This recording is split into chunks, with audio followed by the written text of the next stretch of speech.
पिछली सरकार के कारनामों को जन जन तक पहुंचाने के लिए भी और वर्तमान के साथ साथ भविष्य को भी सुरक्षित करने की ठोस कार्य योजना को लेकर के हम लोग आगे बढ़ रहे हैं।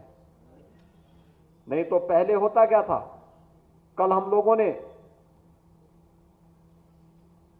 सरकारी नौकरियों के कुछ कार्यक्रम और कुछ लोगों को नियुक्ति पत्र जारी किए। अलग अलग विभागों के आ रहे हैं, जारी हो रहे हैं, हर सप्ताह हो रहे हैं।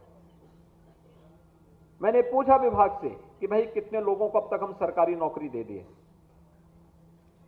तो पता लगा 4.5 वर्ष में 4.5 लाख से अधिक लोगों को हम सरकारी नौकरी दे चुके हैं।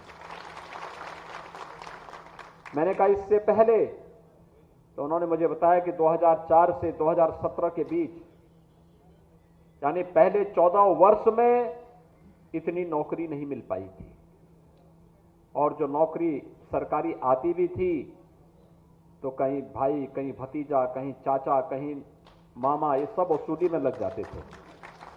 योग्य व्यक्ति को नौकरी नहीं मिल पाती थी। भाइयों बहनों, आज ऐसा कुछ नहीं हो सकता। आज तो मेरिट के आधार पर सारे कार्य हो रहे हैं। हर तबके को नेतृत्व मिला है, प्रतिनिधित्व दिया है, देने का प्रयास हो रहा है। और ये मान करके चलना चाहिए कि जब प्रधानमंत्री मोदी जी ने सबका साथ और सबके विकास की बात कही है, तो कोई भी अपने को उपेक्षित महसूस नहीं करेगा। हर एक तबके को प्रतिनिधित्व मिलेगा, सम्मान मिलेगा, आगे बढ़ने का पूरा अवसर प्राप्त होगा। और आज आपने देखा होगा पंचायत चुनाव में, बोर्ड और आयोगों में अलग अलग तबके के लोगों को प्रतिनिधित्व मिला है। मैं यहां देख रहा था, पिछड़ा वर्ग आयोग में भी 2 सदस्य विश्वकर्मा समाज से जुड़े हुए हैं। ये अब संवैधानिक बॉडी बन चुकी है। अन्य तमाम आयोग, कोई किसी आयोग के चेयरमैन के रूप में, किसी बोर्ड के चेयरमैन के रूप में, किसी के वाइस चेयरमैन के रूप में, विश्वकर्मा समाज का भी कोई ना कोई सपूत वहां जाकर के नेतृत्व दे रहा है। कोई जिला पंचायत का अध्यक्ष, कोई ब्लॉक प्रमुख, कोई जिला पंचायत का सदस्य, कोई ग्राम प्रधान, कोई क्षेत्र पंचायत समिति का सदस्य बन करके अपना योगदान वहां के विकास में भी दे रहा है। अलग अलग समाज को अलग अलग क्षेत्र में प्रतिनिधित्व देने का काम भी हो रहा है। कोई ये नहीं कह सकता हमारी उपेक्षा हुई। और जहां पर और भी आगे बढ़ाने के लिए आखिर से रामचंद्र जागड़ा जी को भी भारतीय जनता पार्टी ने राज्यसभा में भेजा है। राज्यसभा में सांसद हैं, आज वे आपके बीच में आए हैं। उनका मार्गदर्शन आप सबको प्राप्त होगा। मैं आज के इस अवसर पर आप सबका आह्वान करूंगा, गांव गांव और घर घर जाइए, पूरे समाज को जागरूक करिए, बताइए कि कौन जो देश का हितैषी होगा वही प्रदेश का हितैषी होगा।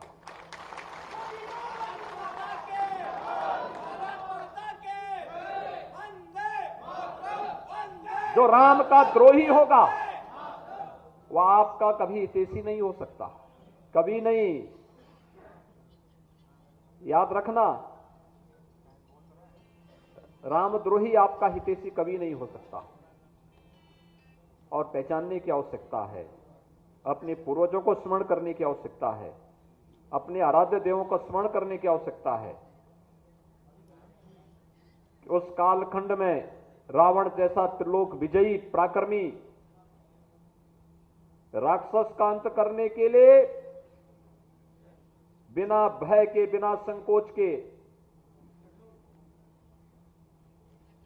विश्वकर्मा जी के मानस पुत्रों ने समुद्र में सेतु बंध के निर्माण में अपना योगदान दिया था। कोई संकोच नहीं किया था, उनको कोई भय नहीं लगा था। तो फिर आप अपने इस पुण्य से क्यों वंचित होंगे? राष्ट्र निर्माण की प्रवर्तमान अभियान में प्रधानमंत्री मोदी जी के नेतृत्व में जो कार्यक्रम पूरे देश के अंदर चल रहे हैं,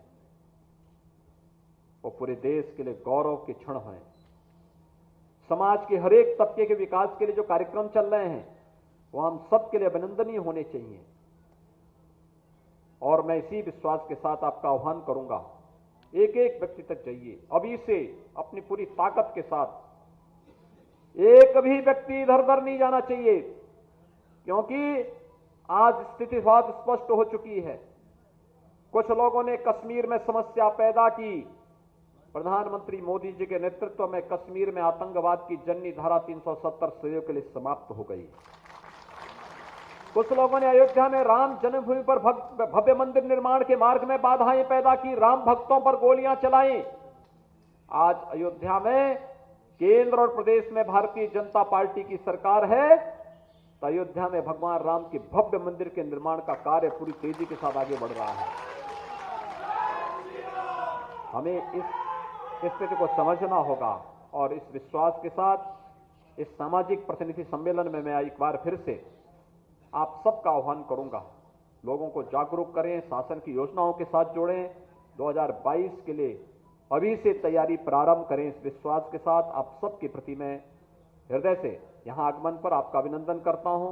दीपावली की मंगल में शुभकामनाएं आप सबके प्रति व्यक्त करता हूं। वाणी को देता हूं विराम।